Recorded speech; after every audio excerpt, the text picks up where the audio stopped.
Bom dia a todos e a todas que nos assistem por esse canal muito interessante, que é o Telesaúde, que nos ajuda na atenção primária à saúde nesse nível, né, com muitas questões relativas à saúde pública, à saúde da população. Ainda bem. Algumas pessoas não sabem que o nível primário de atenção, a atenção primária, se dedica à recepção de pessoas que têm problemas de saúde. Então, a atenção primária recebe essas pessoas porque é a porta de entrada do SUS, vocês sabem muito bem disso, especialmente a estratégia de saúde da família, e sendo uma porta de entrada, encontra todo tipo de problema. Então, vai triando esses problemas, reconhecendo, analisando e encaminhando para quem é de direito, né? Há certas situações muitíssimo complicadas, complexas, que não compete à atenção primária fazer outra coisa senão acolher. Recebe, acolhe e encaminha. Claro que esse encaminhamento envolve acompanhamento também, porque uma vez que o usuário passa pela atenção primária, ele será sempre da atenção primária. Mesmo que ele vá para a atenção secundária, para um hospital, atenção terciária, ele ainda será alguém alvo do cuidado, do acolhimento, da atenção do nível primário da saúde no SUS, né? Então, a gente saúda esse pessoal grandioso, batalhador, esse pessoal que sabe o que é saúde pública lá na ponta, lá junto à população, lá na comunidade, onde os problemas realmente acontecem e onde eles são identificados. Mas o assunto de hoje é uma abordagem à depressão e à ansiedade na atenção primária. É isso aí que nós queremos falar, né? Vamos falar de maneira muito informal, muito na base de uma prática, de um conhecimento prático que temos, e muito menos de nível acadêmico, de nível mais médico, mais técnico, psicológico, psicanalítico, não, mais informal. Eu acho que as pessoas, aquelas que lá no Telesaúde, em termos de busca de orientação, nos escrevem assim, em termos muito simples, querendo uma coisa muito simples, e a gente tenta orientar assim. Vamos lá então, né? Vamos para o outro slide. Eu falo de depressão. Vocês podem ver no texto aí que a depressão é um transtorno de ordem afetiva. Não disse aí, mas comento que é predominante em mulheres, né? Digo que os sintomas da depressão são prejudiciais à vida e coloco aí algumas características dessa depressão envolvendo baixa autoestima, tristeza excessiva, falta de forças. No outro slide eu vou especificar mais isso. Mas o fato é que, sendo assim, desse jeito, né, a depressão como transtorno afetivo, nós estamos com um problema. Ou a pessoa que é portadora de um transtorno depressivo tem um problema.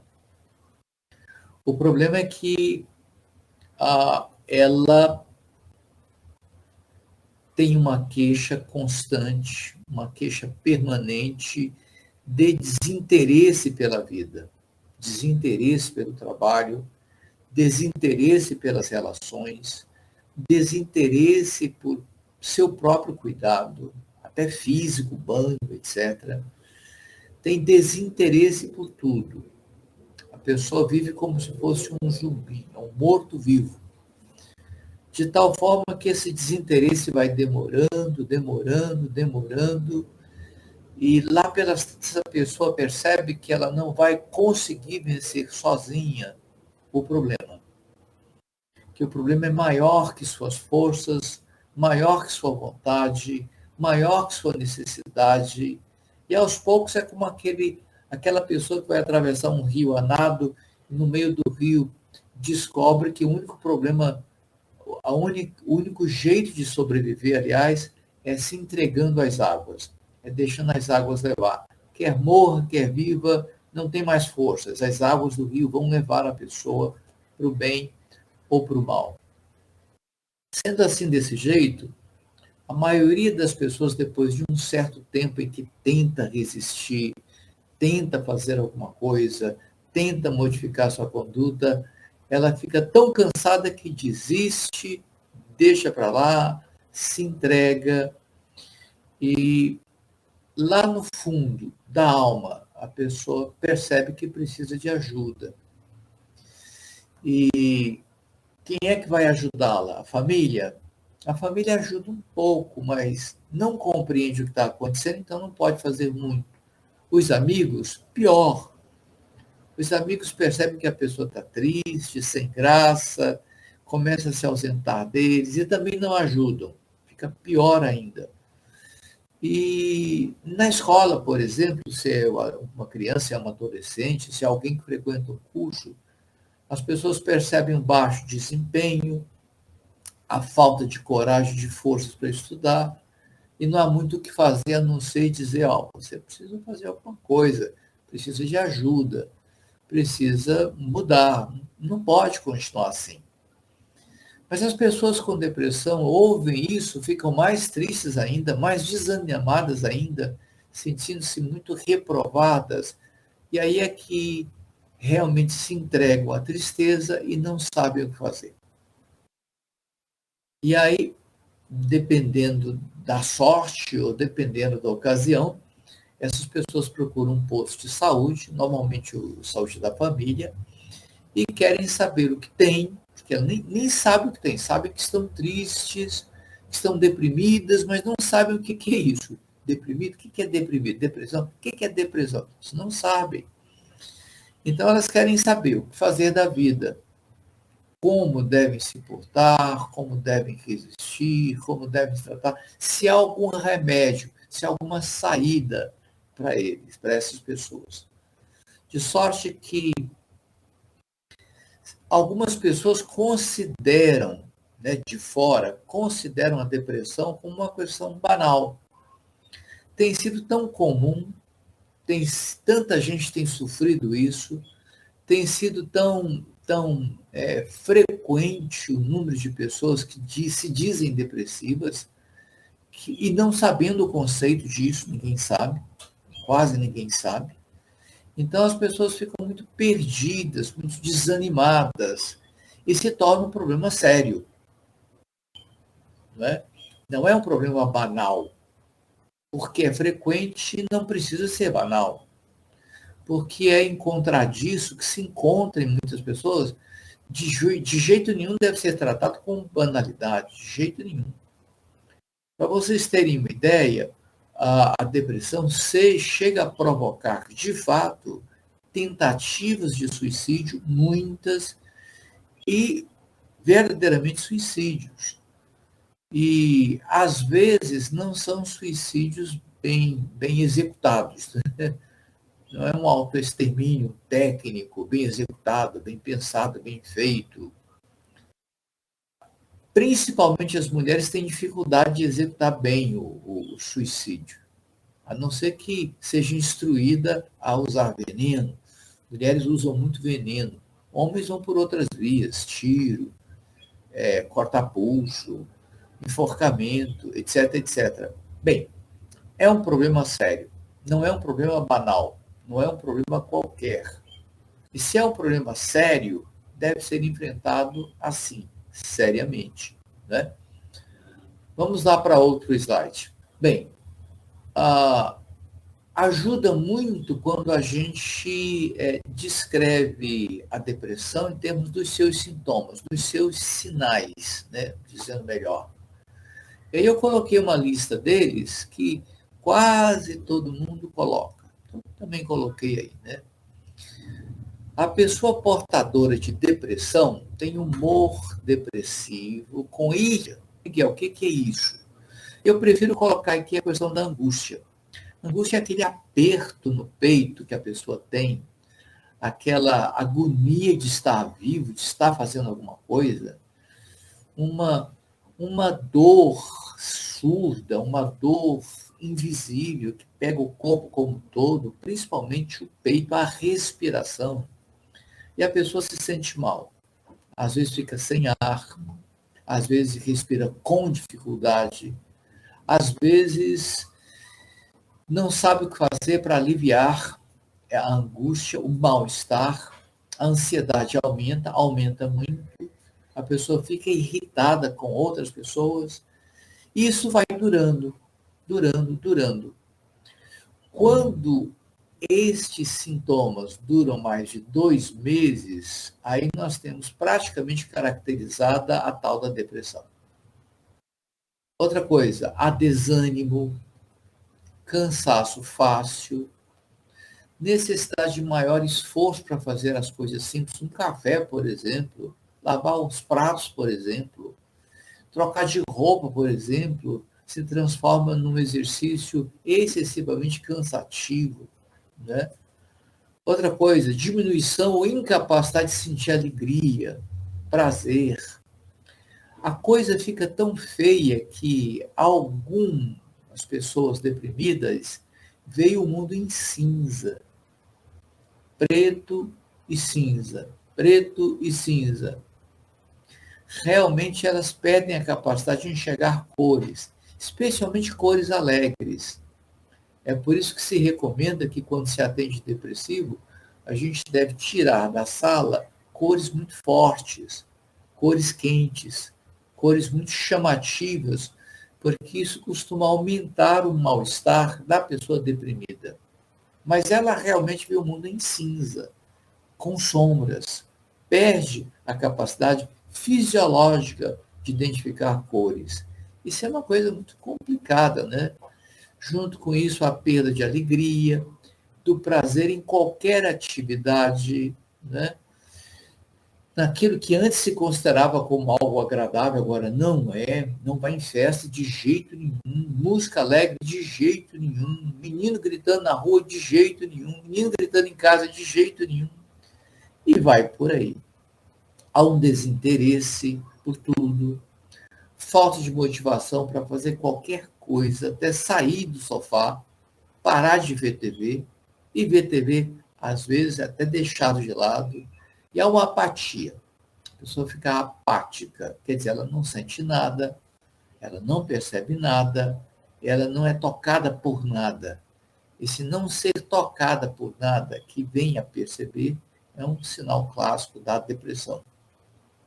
Há uma falta de vontade generalizada, uma indecisão que antes não havia, saio, não saio, faço, não faço, quero, não quero, o que eu quero afinal?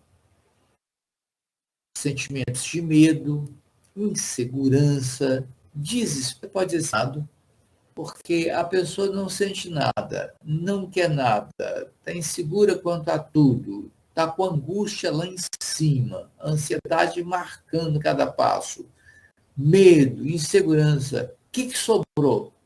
O que sobrou é esse último sintoma aí, pessimismo, muito pessimismo quanto a continuar como está. E vem outra coisa, ideias frequentes desproporcionais de culpa, né? Autoestima rebaixada, sensação de que falta sentido na vida, inutilidade, de ruína, eu estou desabando, meu corpo está desabando, meu ânimo está desabando. Há uma sensação terrível de fracasso, de doença e até de morte. De fato, a pessoa pode desejar morrer, né? E até planejar uma forma de morrer, né? Tentando suicídio, por exemplo. Muitos conseguem, outros não. Então, esse quadro é tão ruim que muita gente não tem muita disposição para receber, para acolher, para conversar com pessoas assim. Porque a depressão ela é contagiosa. A pessoa que não estiver bem preparada para atender o paciente deprimido, ela vai ficar deprimida também. Ou então se irrita. Peraí, você não quer nada, tudo que eu falo você rebate, tudo que eu proponho você não faz, tudo que eu penso você não concorda, tudo que é para se fazer para você continuar vivo, continuar agindo, continuar tentando alguma coisa, você não faz nada.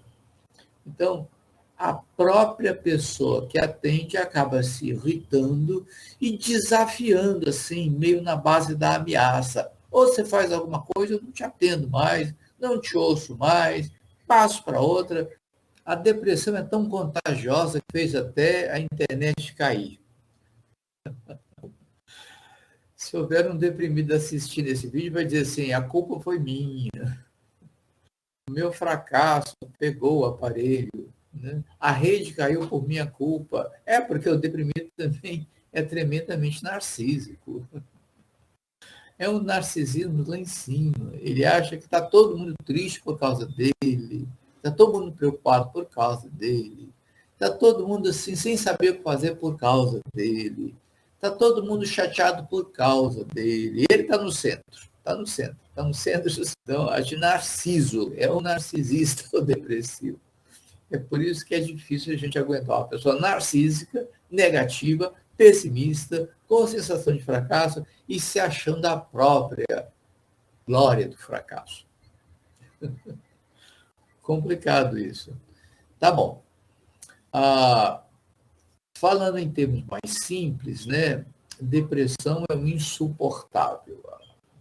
A pessoa com depressão se torna, e ela tem consciência disso, eu sou insuportável no meu fracasso, no meu mau humor,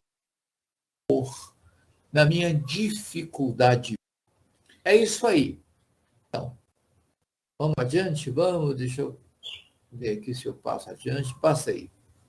Vamos falar da ansiedade agora. Não esquecendo que a ansiedade faz parte do quadro depressivo.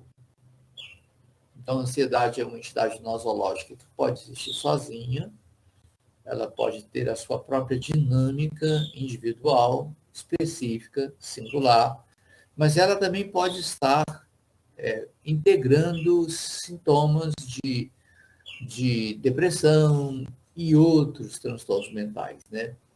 Psicoses, neurose, etc. A ansiedade é a rainha da neurose, né? Neurose grave. Agora, o que é a ansiedade? Eu estou aqui com duas definições. A ansiedade excessiva pode se tornar uma doença, segundo o CID-10, onde descrevem os seus pedidos de ajuda. Né? Estão falando de ansiedade generalizada. Esse quadro faz com que a pessoa apresente sintomas de se apavora para fazer uma coisa complicada e isso não tem jeito, não vai fazer, não vai conseguir, não vai ter sucesso, não vai mesmo. Uma coisa pequena se transforma numa coisa enorme, com uma dificuldade monstruosa, e como consequência a pessoa fica sem calma, sem nenhuma calma. Eu não era assim, não tinha tanto medo, não tinha tanto horror, não tinha tanta vontade de sair, correr, fugir, não tinha tanta irritabilidade. Eu estou alterado, eu estou alterada, diz a mulher, né? E isso com respeito a situações simples de rotina. Outra definição, ansiedade é uma doença mental com sintomas mentais e também físicos. Essa é a novidade, físicos, que se define na sensação extrema de preocupação com o futuro, sintomas paranoicos, que de algo muito ruim acontecer. Não é a doença paranoica, são sintomas paranoicos. Alguma coisa ruim vai acontecer. Um vento muito forte vai derrubar minha casa. Essa noite ladrão entra, vão roubar meu carro. O pneu vai estourar, o motor vai fundir. Ele está só com 100 mil quilômetros rodados, mas ele vai explodir. Coisas assim. Então, há um exagero na preocupação, há um exagero nos sentimentos persecutórios, há um exagero quanto à expectativa do futuro. Né? Diz mais o texto que todas as pessoas têm ansiedade. É um sentimento natural, Dentro da medida certa, ela é saudável. Sem ansiedade, você fica na cama o dia inteiro. Sem ansiedade, você só quer, né, vida boa, sombra e água fresca, sem nenhuma preocupação. Então é preciso um grau normal de ansiedade para que as pessoas se levantem, tomem providências, façam o que devem fazer e principalmente se preocupem com a vida de modo saudável. Vida significa relações, trabalho, estudo, aprendizagem, construir alguma coisa nova ou manter alguma coisa que precisa ser mantida, enfim, tudo isso é vida. A ansiedade faz com que a pessoa não tenha mais paciência com a vida, não tenha mais paciência com a sua rotina, não tenha mais paciência com a coisa que vem fazendo há tanto tempo e vem fazendo bem, mas falta paciência, falta resistência, falta tranquilidade, falta normalidade no corpo e na mente. Aquela normalidade em que a calma e a paciência e a tolerância são sinais visíveis, né? Todas as pessoas que têm ansiedade alterada, extrema, como um transtorno, né? Que tem essa ansiedade exagerada, né? Tem crises. Então, ela não é só uma ansiedade exagerada, linear. Ao mesmo tempo todo, ela tem crises. Crises de choro, de irritação, de explosões, crises de ausência, de memória, crises de, sei lá, desespero, chora, não sei porquê, isso já está mais perto da depressão. Enfim, a pessoa ansiosa tem muitas crises, algumas feias até, feias, né? Muitas somatizam, pressão alta, dor no estômago forte, cólicas intestinais, cólicas uterinas, cãibras, enfim, uma série de sintomatizações que vêm da ansiedade exagerada em forma de crise. Vamos para o próximo slide, devagarzinho aqui, para nada acontecer, se Deus quiser. Pronto. Miguel, como é que a ansiedade se apresenta? Eu coloquei errado, de apresenta. Se apresenta, né?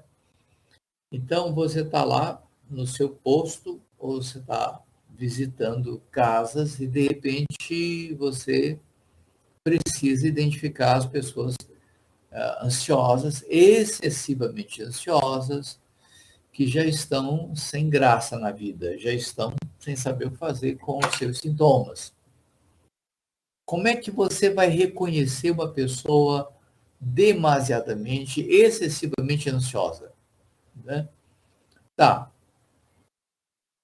A gente chama de fobia social aquele sintoma de angústia em que o ansioso não quer ver ninguém. Passa mais o dia em casa, quando encontra outras pessoas para conversar, elas ficam torcendo as mãos, suando frio, não gostam, preferem estar sozinhas, retraídas, enfim, preferem evitar pessoas, conversar com elas, conviver com elas e até vê-las. Então, a fobia social, com uma forte angústia, é um dos sinais mais comuns hoje de ansiedade excessiva, né? Outras pessoas sentem um desconforto e um retraimento. Está tudo tranquilo, está tudo em paz, está tudo ok, mas a pessoa está retraída, está desconfortável. Desconfortável e retraída em casa, desconfortável e retraída até com o seu cachorro. Então, é uma coisa que vem de dentro, inevitável, compulsivo, o retraimento e o desconforto que ele causa, né? O mal-estar do vazio existencial, O que é isso, Miguel? Vazio existencial. Bom, a gente não sabe muito bem por que vive, mas a gente tenta colocar objetivos na vida. Há pessoas que vivem para lutar pelos seus filhos, para lutar pelos seus pais, para trabalhar para conseguir alguma coisa, para estudar para poder evoluir na vida, por exemplo. Se bem que isso não é muito verdade, não, mas as pessoas acreditam que estudando vão evoluir na vida. Financeiramente, que eu estou falando. Conhecimento, é claro que evolui. Então, a pessoa, nós temos objetivos, todos nós temos, né? Mesmo mínimos, como exemplo, dar comida para o papagaio, é um objetivo. Mas, de repente, não temos objetivo nenhum. Para que estudar? Para que trabalhar? Para que viver? Para que lutar por meus filhos? Eu até faço isso por obrigação, mas eu não sei muito bem por que eu estou fazendo isso.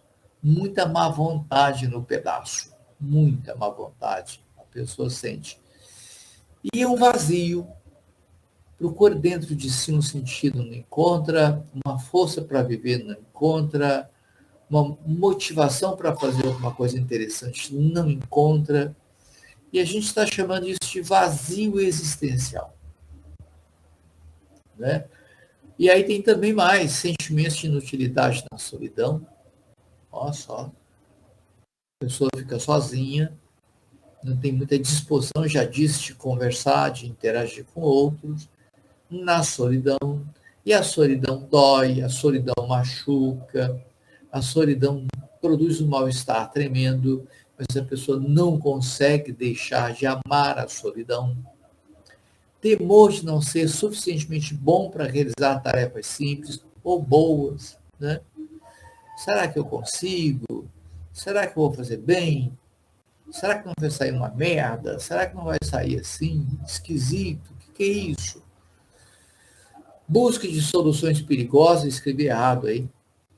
Busca de soluções perigosas, por exemplo, a pessoa depois de um mal-estar muito grande, por muito tempo, mais de 2 meses se sentindo assim, ela quer beber. De repente, há pessoas que bebem e se sentem melhor, porque o álcool é um estimulante. Depois é um depressor.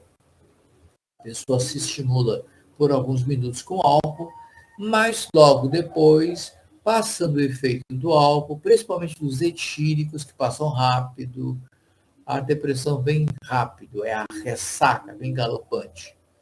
O jeito me disse assim, Miguel, descobri um jeito para não ter ressaca, que continuar bebendo. É claro que ele não continua bebendo para não ter ressaca. Ele continua bebendo porque a ansiedade continua com ele.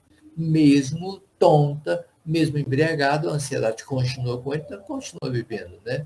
São soluções perigosas que as pessoas encontram. O uso de álcool e outras drogas. Atualmente está sendo muito usada a cocaína. Onde antes se havia álcool, por exemplo, a pessoa ia numa festa, o jovem ia numa festa, e nessa festa ele ficava sem coragem de conversar com outros, estar na mesa, interagir, dançar, né? Ficar um medo danado, uma desconfiança de uma total incompetência para fazer essas coisas. Então a pessoa recorria ao álcool, bebia todas. Muitos adolescentes entravam em coma alcoólico. No tempo que em Goiânia havia pecuária, pecuária era uma coisa tão estranha, que os adolescentes quase todos ficavam muito bêbados. Adolescentes, gente, cabulavam aula, iam para a pecuária, tomavam todas, e muitos iam para o hospital como alcoólica. Quem já deu plantão em fim de semana, em emergência, urgência, emergência, em pronto-socorro, vai saber que uma das visitas mais frequentes é do pessoal do coma alcoólico. Quando não dizer da cocaína, né? Que pinta por lá, mas o coma alcoólico é muito comum. Hoje estão usando muito a cocaína, como já disse, por causa da ansiedade, né? Soluções perigosas. E a pessoa com ansiedade também tem explosões violentas e fugas compulsivas. Explosões violentas. Era para dizer uma coisa com calma, era para dizer algo para o filho, ou para o pai ou para a mãe de maneira mais racional, de maneira mais tranquila, porque o assunto é simples, mas de repente a pessoa se revolta e explode. Por que tanta revolta?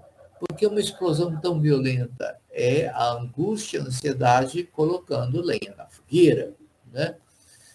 E vem um outro sentimento também, ou uma outra atitude, que é de fuga. Porque a pessoa ansiosa, muito ansiosa e com medo, tanto ela pode partir para o enfrentamento nervoso ou pode fugir, desaparecer, ficar fora o dia todo, a noite toda, 2 dias, uma semana, foge. Então, quando você encontrar esses cenários de ansiedade, esses atores da ansiedade, esses indivíduos com ansiedade, não tenha nenhuma dúvida, é a ansiedade que está no pedaço e é preciso que se tome providência sobre. Vamos lá? E a assistência à ansiedade? E a depressão na atenção básica? Como é que a gente faz? Aqui vamos conversar bem direitinho. Ao pessoal que vai fazer busca ativa na área distrita, acho muito legal isso. Não concordo que o pessoal de um posto de saúde, da saúde da família, por exemplo, não conheça sua área distrita. É preciso, através de busca ativa, que se conheça. Os agentes comunitários de saúde estão aí para isso. E também outros podem sair, se quiserem, né, para conhecer melhor o campo, saber como é que aquele campo vive, onde é que estão as zonas de tensão, áreas de atrito, onde é que está o perigo, né? É preciso identificar. Eu recebi agora de manhã um pedido de ajuda de um agente comunitário dizendo que tinha topado com um paciente em estado mais severo, mais grave na doença que tinha. Achei interessante a família e procurado lá junto aos outros parceiros, companheiros, né, o pessoal lá do posto, o pessoal de saúde da família, o que fazer, né? Ele veio diretamente a mim, tá bom? Eu respondo. Mas essa resposta também pode ser dada pelo pessoal que trabalha, pela equipe como um todo, né? Tá. Mas essa busca ativa pode identificar, tanto quanto aqueles que vêm ao posto de saúde também podem ser identificados, né? Se tem ou não depressão e ansiedade, né? Então, eu digo aí, necessariamente, as pessoas devem ser identificadas por busca ativa ou por diagnóstico dentro das unidades. Como eu disse para vocês, tanto na depressão como na ansiedade, há sinais visíveis, há sinais que se pode perceber. Então, há sinais visíveis que se pode identificar, que se pode ver para se tomar providências, né? Se a pessoa ou as pessoas são identificadas como deprimidas ou como muito excitadas, muito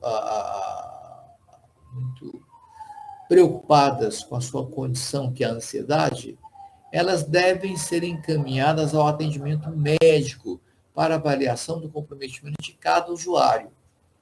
Isso eu faço questão de que aconteça. Como profissional de saúde dentro do SUS, na atenção primária, eu sempre achei interessante uma avaliação médica. É preciso haver, sim, porque nós não sabemos de fato se existe uma condição orgânica operando, né? Porque condições orgânicas também produzem depressão e ansiedade, tumores, doenças severas como câncer, infecções, né? Diabetes, doenças importantes, né? De pele, dermatite, no máximo, dores, enxaquecas, enfim, existem uma série de doenças orgânicas que podem provocar, de fato, ou piorar depressão e ansiedades.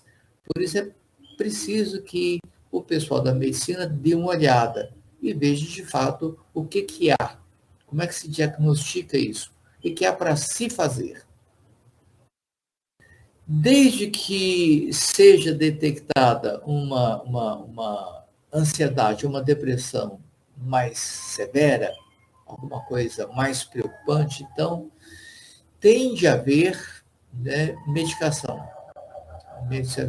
por ansiolíticos, falta um T aí, TI, né, e antidepressivos. Então, se a pessoa tem uma depressão severa e a pessoa tem falado algumas vezes em suicídio, é preciso tomar antidepressivo. Você avalia o tamanho do sofrimento. O sofrimento foi muito grande, de tal maneira que impeça o sono, impeça o apetite, impeça a convivência, impeça a pessoa estar sendo desabilitada para o trabalho, para o estudo e para a vida. Essa desabilitação está caminhando em passos largos, então é preciso haver medicação.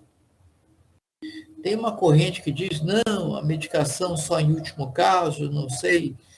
Eu não sei só assim em último caso, não. A medicação existe, ela pode aliviar o sofrimento de muita gente. Quanto à medicação, o que você precisa saber é que ela é paliativa, né? Não tem medicação de cura. A medicação quase toda é paliativa. Então, ajuda na diminuição do sofrimento. Por exemplo, um psicólogo que acha que pode intervir numa situação depressiva, onde a pessoa fala constantemente em suicídio, constantemente em abandono de tudo, não é? Como é que vai não pensar em antidepressivo como um paliativo que vai aliviar esse sofrimento? E quem pode prescrever um antidepressivo é o médico, né? Ou a médica, eles podem prescrever.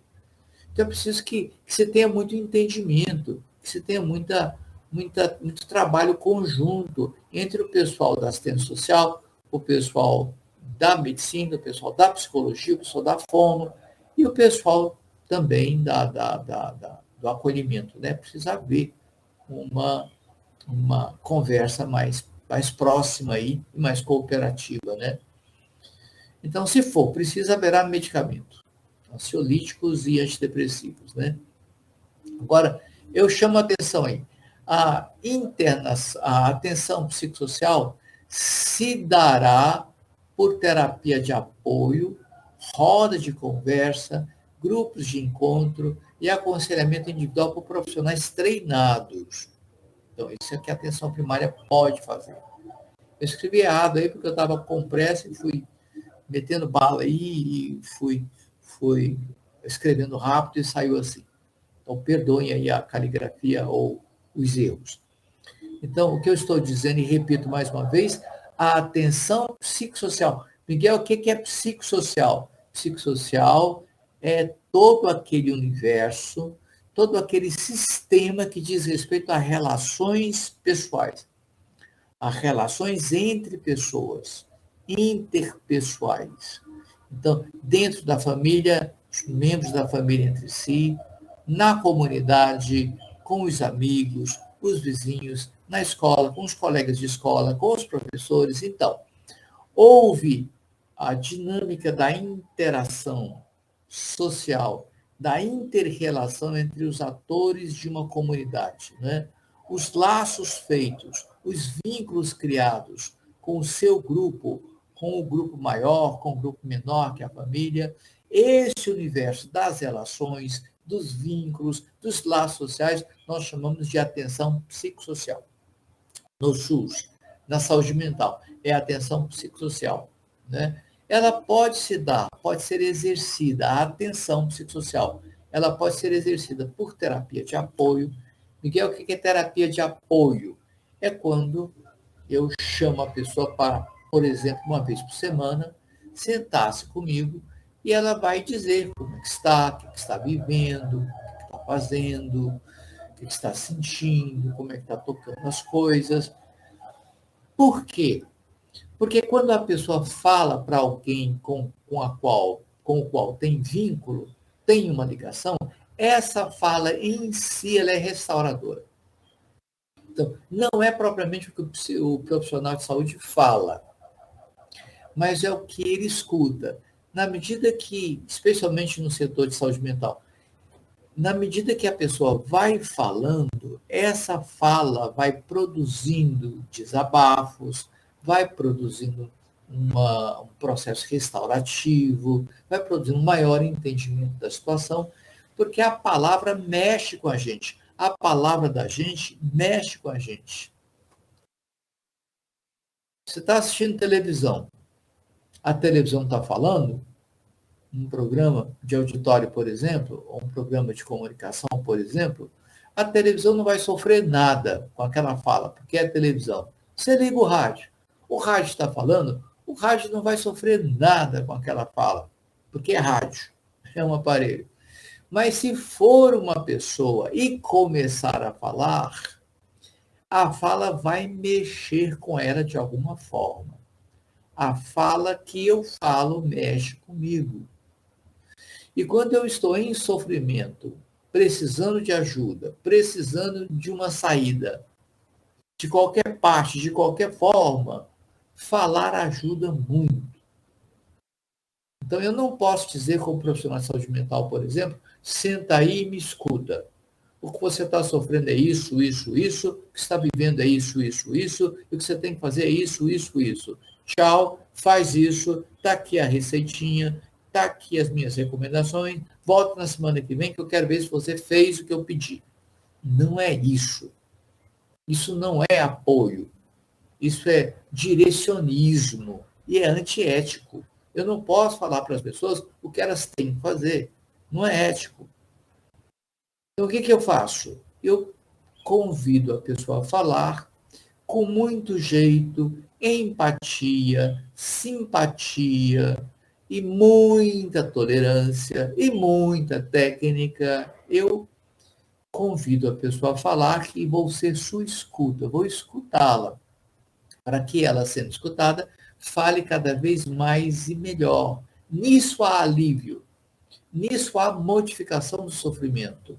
Nisso, a pessoa que sofria de um jeito terrível passa a sofrer de um outro modo, não tão terrível. Então, ajuda muito. E isso é terapia de apoio. Você não precisa dizer muita coisa, mas deve saber fazer o outro falar muita coisa de si. Isso ajuda muito. Roda de conversa. Então, veja que na ansiedade e na depressão, as pessoas têm dificuldade com convivência. Quando se faz uma roda de conversa, são pessoas diferentes que vão falar uma coisa, outra, outra, outra, outra, outra. E nesse conjunto de falas, nesse conjunto de opiniões, que é doxa, né, opinião, nesse conjunto de opiniões, talvez a pessoa pegue alguma coisa para si. E se não quiser pegar nada para si, pelo menos vai estar se expondo a uma conversação, a um grupo que conversa, a pessoas que trocam ideias. E isso vai fazer a sua situação interior, subjetiva, modificar-se muito. A depressão costuma diminuir em rodas de conversa e a ansiedade também. Isso é certo. A gente constata isso todo dia. É só juntar um grupo numa roda de conversa que as pessoas vão se sentir melhor. E outra coisa, vão ser cativadas por esse grupo e vão passar a frequentar esse grupo sempre. Porque passa a ser uma referência a um pertencimento. Porque eu não falei, mas uma coisa que a depressão e a ansiedade faz é deixar a pessoa solta, avulsa. Quando ela começa a frequentar um grupo, também começa a desenvolver um vínculo com esse grupo, né? Ligação com esse grupo, e vai acontecendo um sentimento de pertencimento, que é essencial para a vida. Nós somos seres gregários, nós somos seres de grupo, nós só estamos nesse planeta porque soubemos nos agrupar. Andorinha sozinha não faz verão, e o cara sozinho não vive, não tem jeito. Então, os grupos de conversa, né, as rodas de conversa, vão colaborando nesse sentido para que a pessoa seja animada a criar vínculos e um sentimento de pertencimento. Além dessa roda de conversa, grupos de encontro, há o aconselhamento individual feito por profissionais treinados. Aconselhamento não é brincadeira. Às vezes, uma pessoa deprimida ou ansiosa demais, no último, procura o profissional de saúde e o profissional de saúde mental para pedir um conselho, uma orientação. Dependendo do que ela está pedindo, a gente vai dizer uma coisa ou outra. E mais do que a resposta, é importante que a pessoa fale muito, comentando o que ela mesma pergunta. Se ela souber comentar muito o que ela mesma pergunta, ela mesma vai se esclarecendo. Por isso que o profissional de aconselhamento tem que ser treinado a não achar que ela é importante, que está sendo acionada e que ela precisa dar uma resposta e vai dar uma resposta e que a resposta dela vai ser considerada. Não. Ela pode dar uma resposta e não ser considerada, pode dar uma resposta e não adiantar nada, ela vai perder a confiança do cliente ou do usuário, enfim. O conselheiro tem que ser treinado para intervir de um jeito certo e, principalmente, para estimular a pessoa a falar sobre aquilo que ela quer uma resposta. Ela mesma vai achar a resposta. Ok? É isso aí. Eu sei que tem gente me ouvindo e se existe alguma coisa que eu possa fazer aí para esclarecer alguma dúvida, né? Alguma palavra que eu possa dar, algum gesto, sei lá, algum exemplo que eu possa dar. Então, me despeço a todos com um grande abraço e eu desejo que vocês sejam bem, trabalhem bem, fiquem bem nessa pandemia, nesse ano de eleição difícil. Vamos em frente, sem depressão, sem ansiedade, tocando a vida com calma, que isso é o que Deus quer. Aleluia e amém. Tchau para todos.